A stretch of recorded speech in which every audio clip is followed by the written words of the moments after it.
Assalamualaikum warahmatullahi wabarakatuh. Kami dari kelompok 6 yang beranggotakan saya Lintang Radit Danendra dengan NIM P089 dan teman saya. Saya Jingga Melani Sabrina dengan NIM 085. Saya Khairunisa Nuraini dengan NIM 086. Saya Khairatun Nisa dengan NIM 087. Saya Nadia Satria Laurencia dengan NIM 088. Di sini kami akan menjelaskan atau memaparkan seputar standar pelayanan fisioterapi. Oke, dimulai dari teman saya. Ayo lanjut, next.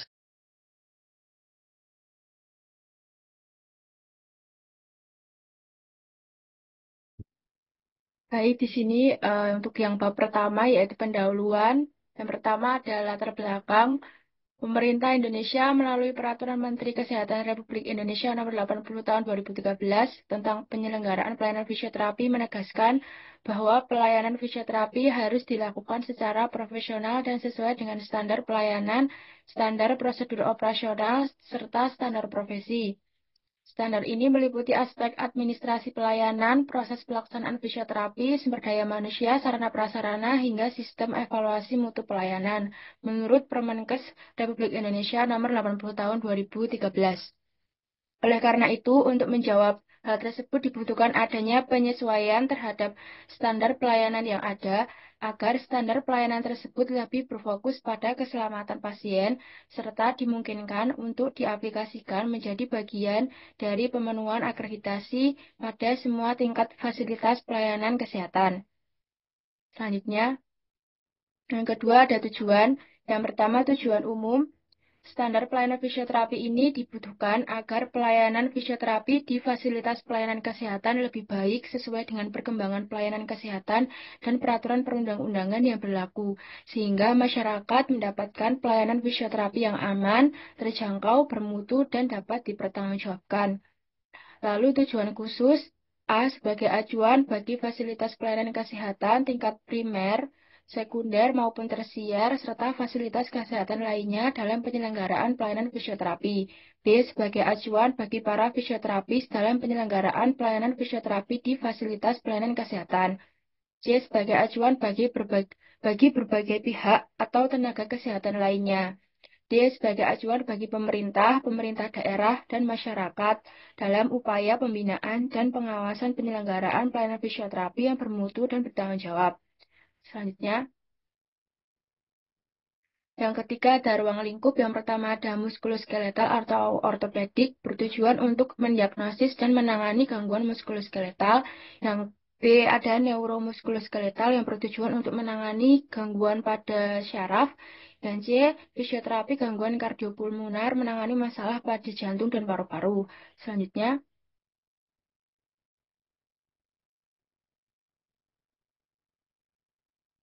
yang keempat ada dasar hukum dan regulasi.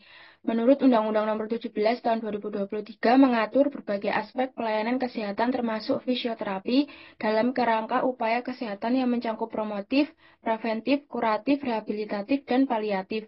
Pasal 1 Angka 3 menyebutkan bahwa pelayanan kesehatan adalah segala bentuk kegiatan atau serangkaian kegiatan pelayanan yang diberikan secara langsung kepada perseorangan atau masyarakat untuk memelihara dan meningkatkan derajat kesehatan masyarakat dalam bentuk promotif, preventif, kuratif, rehabilitatif, atau paliatif. Fisioterapi termasuk dalam kategori pelayanan rehabilitatif yang berfokus pada pemulihan fungsi tubuh pasien akibat cedera, penyakit, atau kondisi medis lainnya. Menurut Permenkes terkait pelayanan fisioterapi, adalah Peraturan Menteri Kesehatan Republik Indonesia Nomor 65 Tahun 2015 tentang Standar Pelayanan Fisioterapi. Regulasi ini memberikan acuan bagi penyelenggaraan pelayanan fisioterapi yang bermutu dan dapat dipertanggungjawabkan. Peraturan Menteri Kesehatan Nomor 65 Tahun 2015 ini memiliki beberapa tujuan. 1. Memberikan acuan pelayanan fisioterapi. 2. Mengembangkan pelayanan fisioterapi. 3. Memberikan perlindungan dan kepastian hukum. Selanjutnya ada bab 2, pengertian dan falsafah pelayanan fisioterapi. Yang pertama ada definisi fisioterapi. Fisioterapi merupakan pelayanan kesehatan yang ditujukan kepada masyarakat untuk mengembangkan, memelihara, serta memulihkan gerak dan fungsi tubuh sepanjang rentang kehidupan dengan menggunakan komunikasi, penanganan manual, peralatan, maupun pelatihan.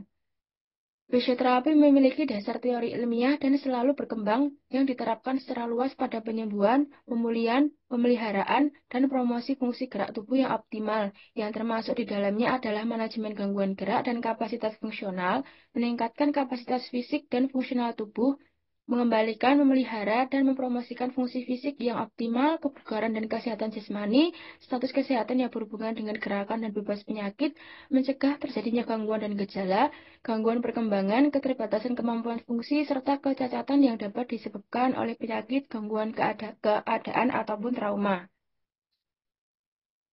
Yang kedua ada filosofi pelayanan fisioterapi. Filosofi ini mencakup beberapa prinsip utama. Yang pertama, manusia sebagai makhluk holistik. Yang kedua, pelayanan kesehatan profesional. Yang ketiga, pendekatan sistem dan pemecahan masalah. Yang keempat, tanggung jawab profesional dan etika. Dan yang terakhir ada integrasi nilai Pancasila dalam praktik. Selanjutnya ada tujuan umum pelayanan fisioterapi.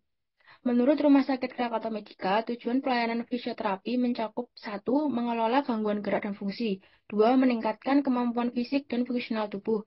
3. Mengembalikan, memelihara, dan mempromosikan fungsi fisik yang optimal. Selanjutnya, meningkatkan kebugaran dan kesehatan jasmani. Meningkatkan kualitas hidup yang berhubungan dengan gerakan dan kesehatan. Mencegah terjadinya gangguan, gejala, dan perkembangan keterbatasan kemampuan fungsi. Mencegah kecacatan yang mungkin dihasilkan oleh penyakit, gangguan, kondisi, ataupun cedera. Yang keempat, ada asas-asas pelayanan fisioterapi. Standar pelayanan fisioterapi terdapat beberapa asas yang harus dijadikan pedoman dalam penyelenggaraan pelayanan fisioterapi. Ada asas profesionalisme, keamanan pasien, keterbukaan dan kerahasiaan, keadilan, partisipasi pasien, dan berkelanjutan. Selanjutnya akan disampaikan oleh rekan saya.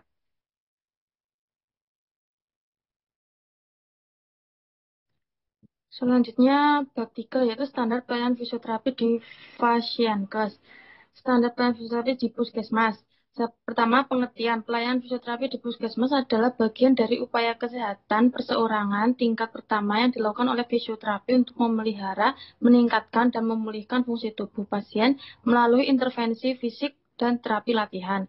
Yang kedua, tujuan memberikan layanan fisioterapi tingkat pertama yang terjangkau, bermutu, dan berkelanjutan untuk meningkatkan fungsi dan kualitas hidup masyarakat. Yang ketiga adalah ruang lingkup.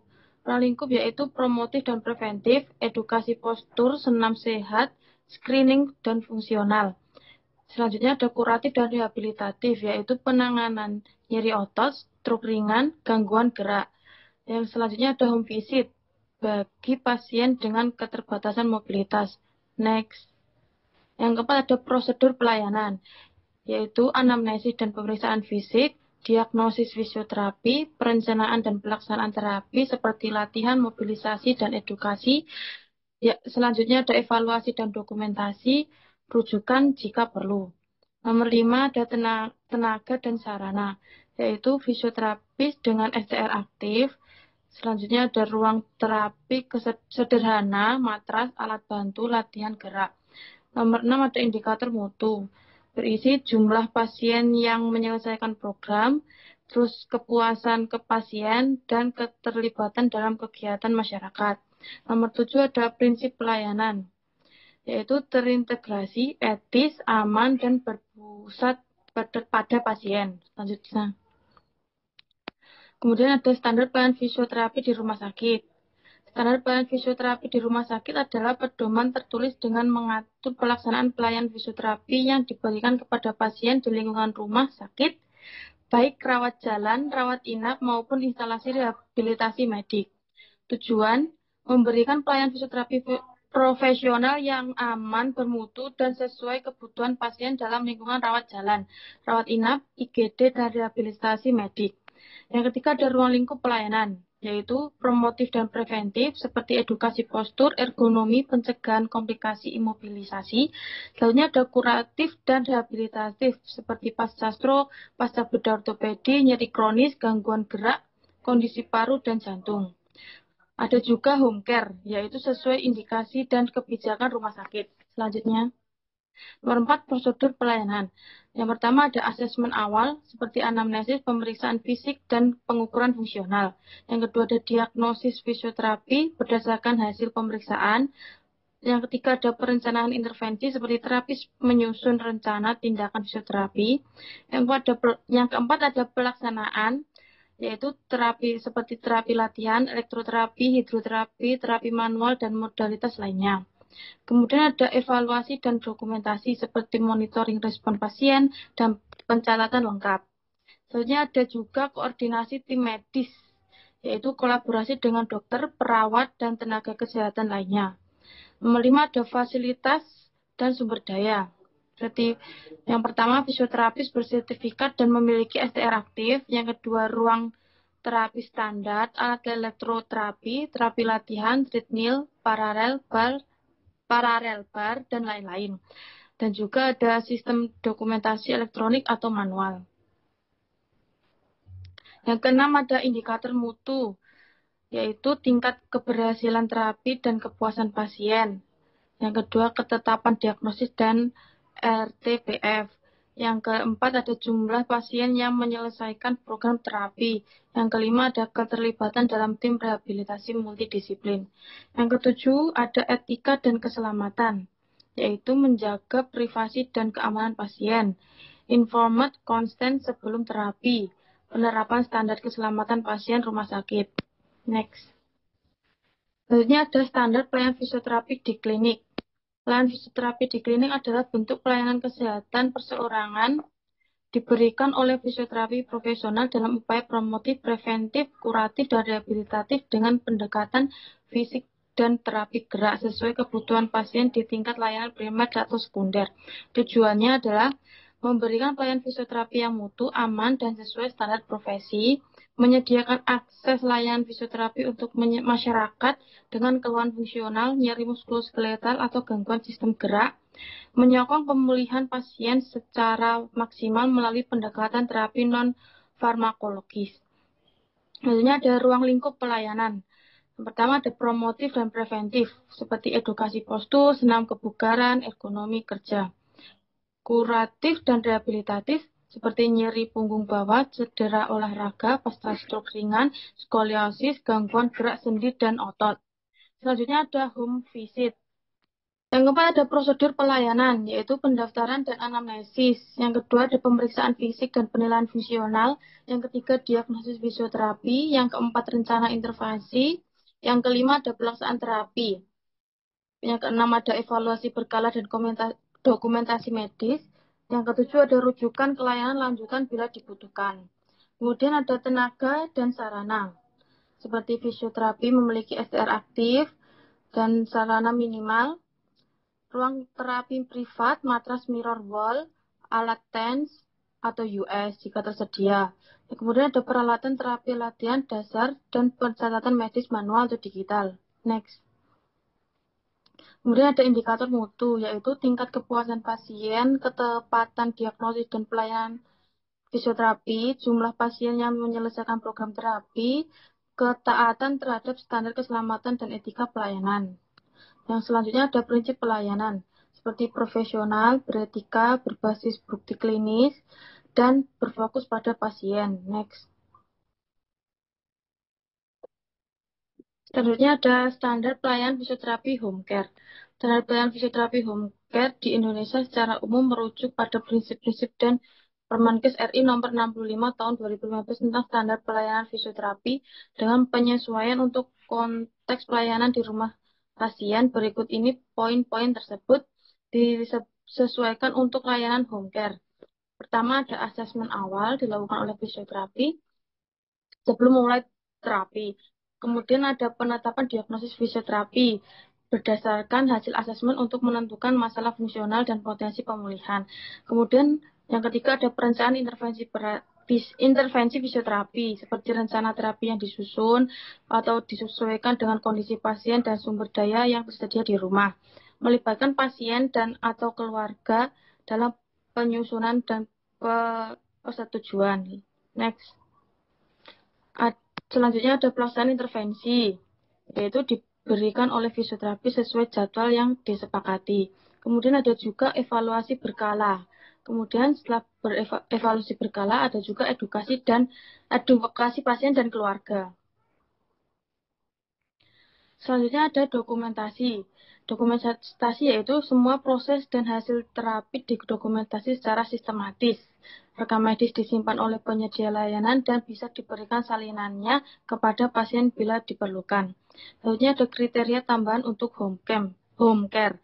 Fisioterapi harus memiliki surat izin SIP. Kemudian harus menjunjung keselamatan, kenyamanan, dan privasi pasien selama terapi di rumah. Selanjutnya ada mengutamakan komunikasi efektif antara tim medis, pasien, dan keluarga.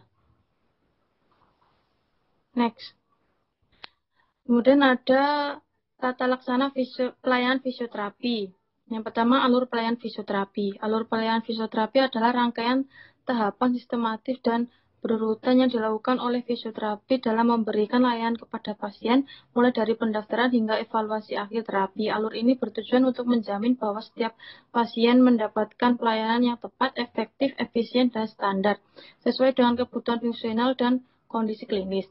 Komponen utama dalam alur pelayanan adalah yang satu, pendaftaran pasien, yang kedua, anamnesis dan asesmen fisioterapi, yang ketiga ada penetapan diagnosis fisioterapi, yang keempat ada penyusunan dan persetujuan rencana intervensi, yang kelima ada pelaksanaan terapi, yang keenam evaluasi dan reevaluasi, yang ketujuh edukasi dan dokumentasi.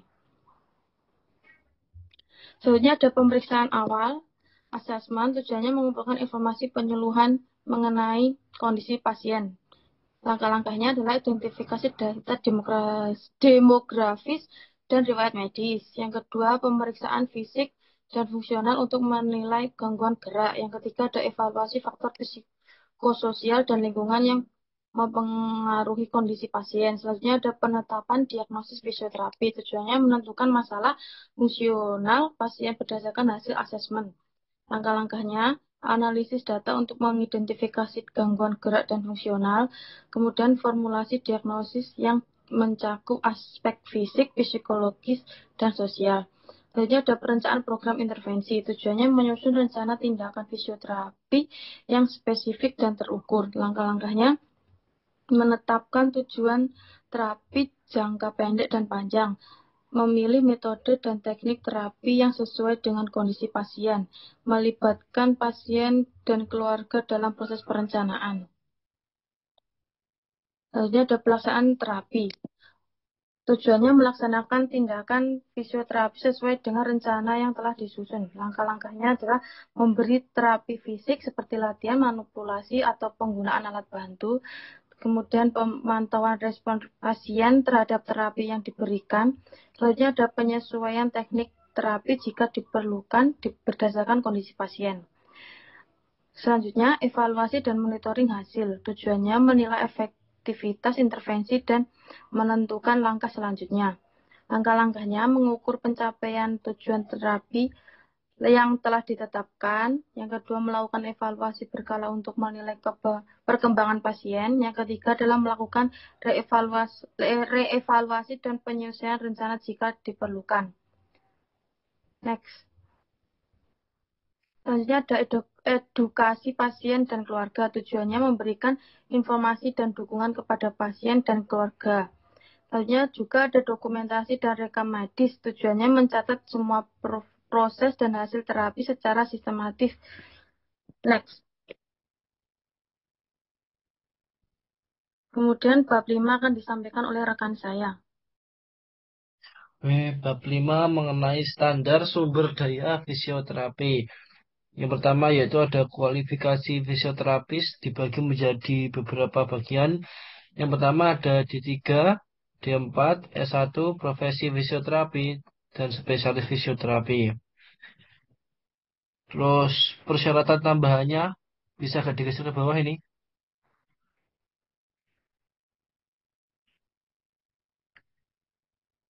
Oh, ada STR, sertifikasi, pengalaman kerja, kemampuan, dan kesehatan. Next. Yang kedua ada kebutuhan jumlah tenaga fisioterapi. Hingga tahun 2025 diperkirakan di Indonesia membutuhkan 35.000 sampai 40.000 tenaga fisioterapi. Hal ini didasari pada standar ideal yaitu satu fisioterapis untuk setiap 7.000 orang penduduk. Namun hingga saat ini hanya ada 16.000 fisioterapis yang terregistrasi. Selanjutnya ada kompetensi dan pengembangan profesional. Kompetensi dan pengembangan profesional fisioterapi mencakup kemampuan fisioterapis untuk memeriksa dan menasihati pasien, melakukan terapi manual dan latihan, serta menggunakan pengetahuan khusus berbasis bukti. Beberapa contoh kompetensi utama yaitu ada pengetahuan dan keterampilan praktek, komunikasi dan edukasi efektif, etika dan profesionalitas, dan meningkatkan prestise profesi. Next. Selanjutnya ada kode etik dan perilaku profesional dibagi menjadi beberapa. Yang pertama yaitu kode etik rasa hormat dan martabat, menghormati otonomi, kemurahan hati, non-malfeasance, keadilan, tanggung jawab, dan dapat dipercaya. Beberapa aspek perilaku profesional diantaranya yaitu ada penghargaan terhadap pasien dan keluarga, kerahasiaan dan privasi, kompetensi dan tanggung jawab, integritas dan keadilan, komunikasi efektif, dan batasan profesional. Next. Yang selanjutnya ada bab ke-6, yaitu standar sarana dan prasarana.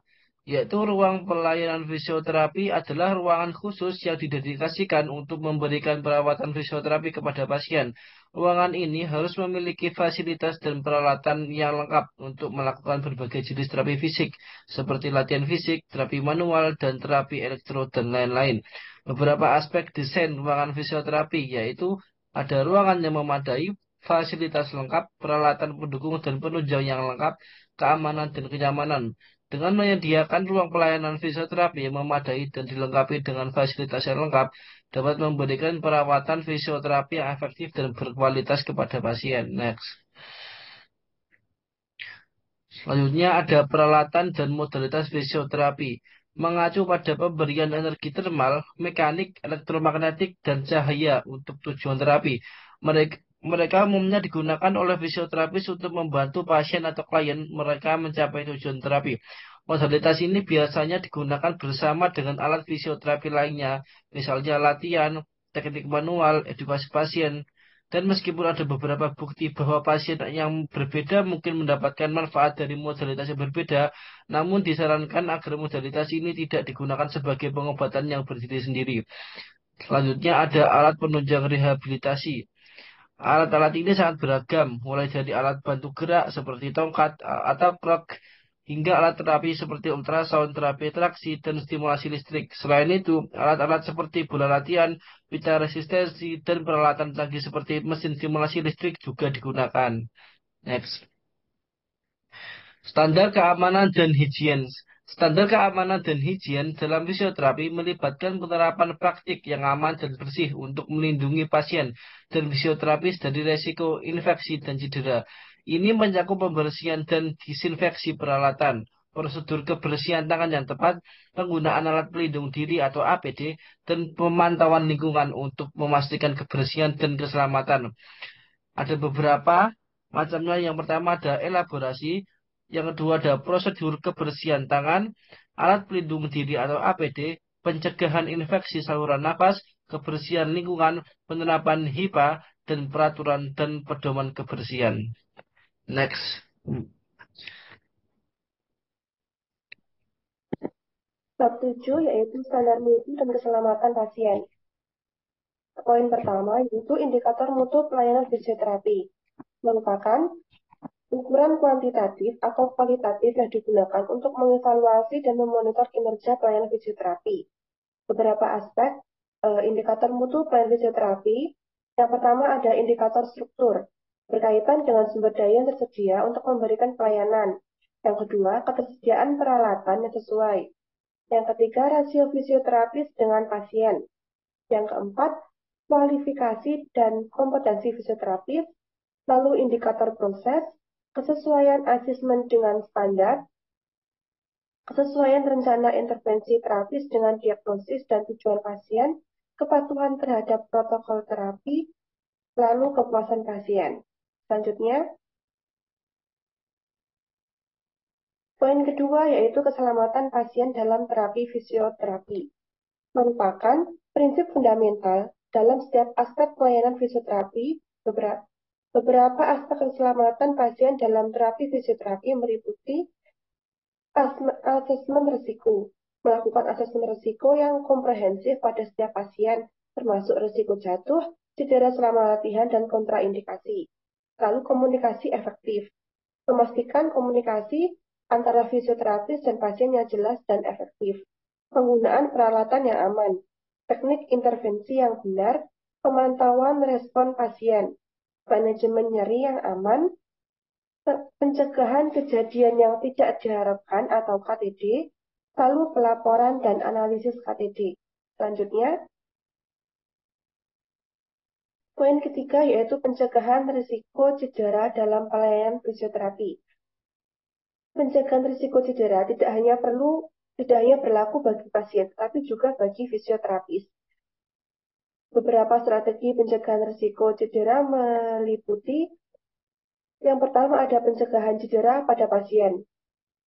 Di antaranya ada lingkungan yang aman, instruksi yang jelas, supervisi yang adekuat, yaitu mengawasi pasien selama melakukan latihan, terutama pada tahap awal atau saat melakukan latihan dengan intensitas tinggi, modifikasi latihan, dan penggunaan alat bantu yang tepat. Poin kedua yaitu pencegahan cedera pada fisioterapis. Yang pertama ada ergonomi kerja, mekanika tubuh yang benar, penggunaan alat bantu, pendidikan dan pelatihan, dan manajemen beban kerja. Selanjutnya, poin keempat yaitu pengendalian infeksi dalam pelayanan fisioterapis. Merupakan aspek penting dalam pengendalian masyarakat, meliputi kebersihan tangan, penggunaan alat pelindung diri atau APD, kebersihan dan disinfeksi peralatan, kebersihan lingkungan, pengelolaan limbah medis, pencegahan infeksi silang, vaksinasi staf, dan edukasi dan pelatihan. Selanjutnya,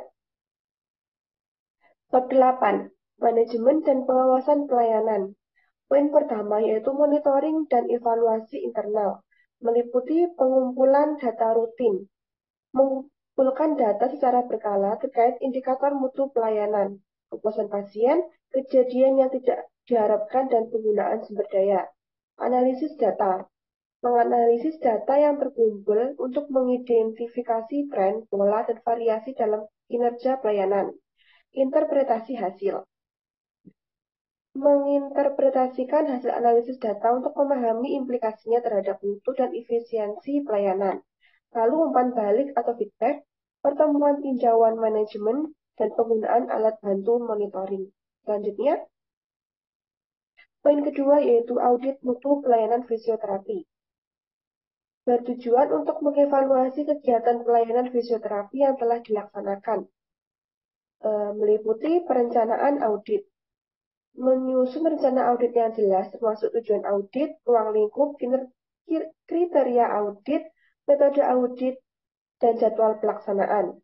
Pelaksanaan audit, analisis temuan audit, penyusunan laporan audit, presentasi hasil audit, yaitu menyampaikan hasil audit kepada manajemen dan staf fisioterapi, tindak lanjut audit, yaitu merencanakan dan melaksanakan tindakan perbaikan berdasarkan rekomendasi audit.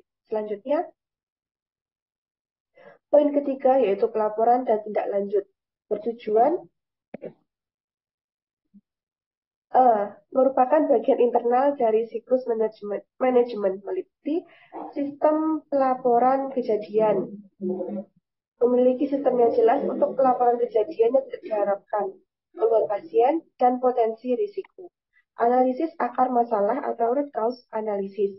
Penyusunan rencana tindak lanjut, implementasi tindakan perbaikan, pemantauan efektivitas tindakan perbaikan, komunikasi tindak lanjut, dan dokumentasi pelaporan serta tindak lanjut. Selanjutnya, poin keempat yaitu pembinaan profesi dan disiplin.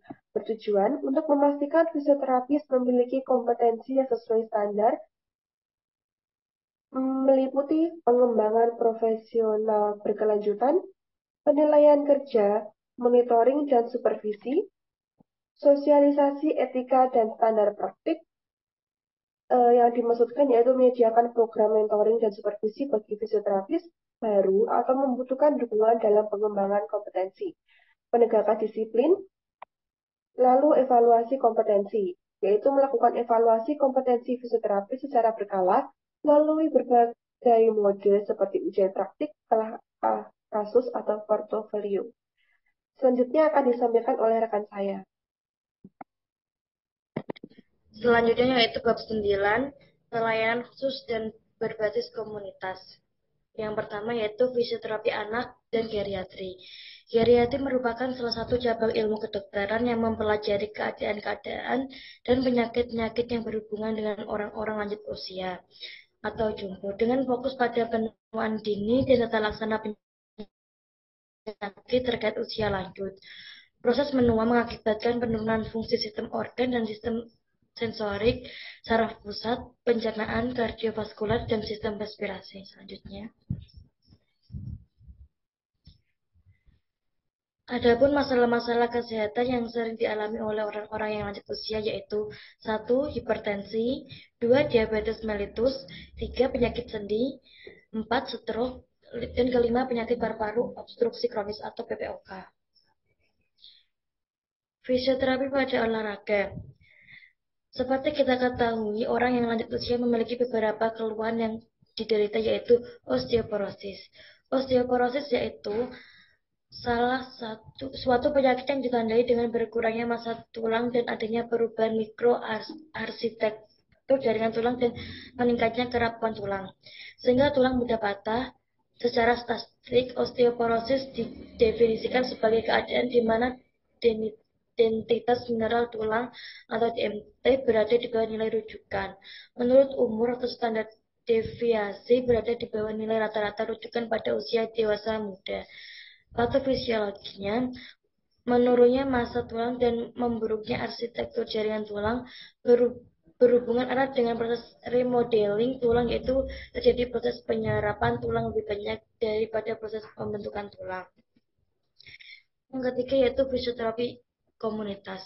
Fisioterapi adalah layanan kebugaran yang dilakukan oleh seorang fisioterapis untuk mengoptimalkan kualitas gaya hidup, pengembangan, pemeliharaan, dan pemulihan gerakan-gerakan yang berguna dan mungkin terganggu oleh bertambahnya usia. Ada banyak terapi yang dapat diberikan yaitu dengan memberikan pelatihan terapi olahraga. Biasanya pelatihan terapi-terapi tersebut dilaksanakan di posyandu lansia.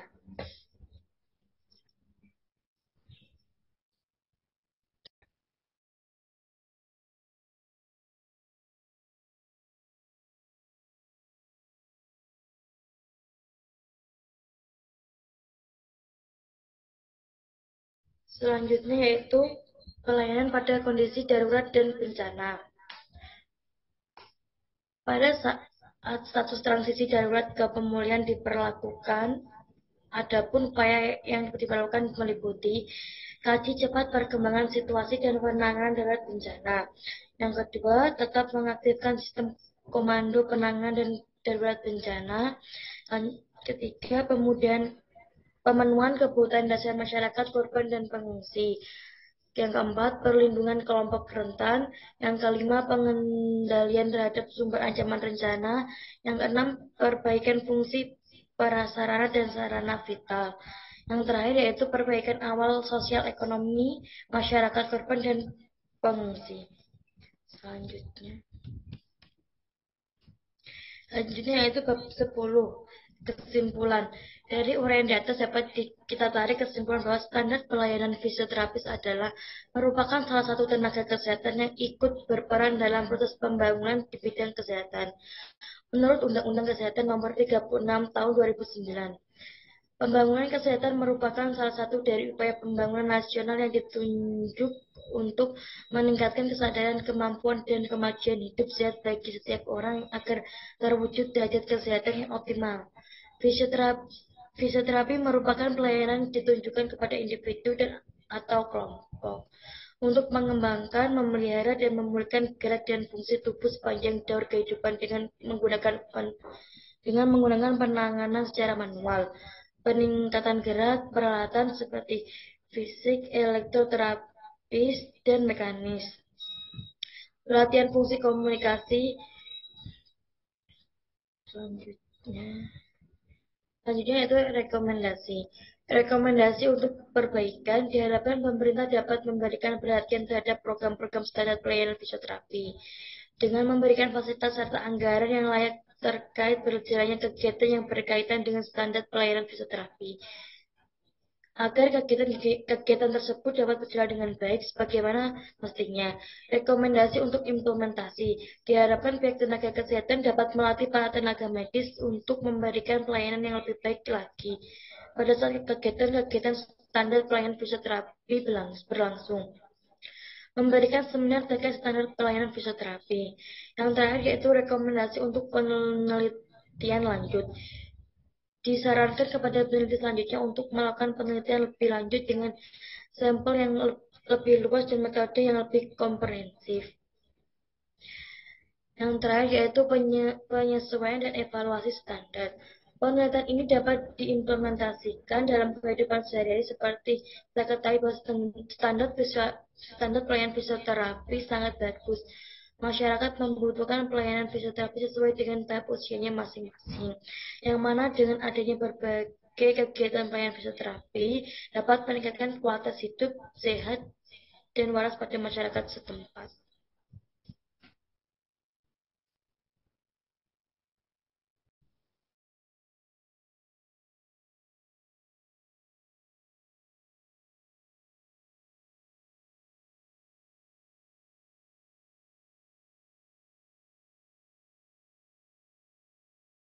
Sekian dari presentasi kami. Kurang lebihnya minta maaf. Wassalamualaikum warahmatullahi wabarakatuh.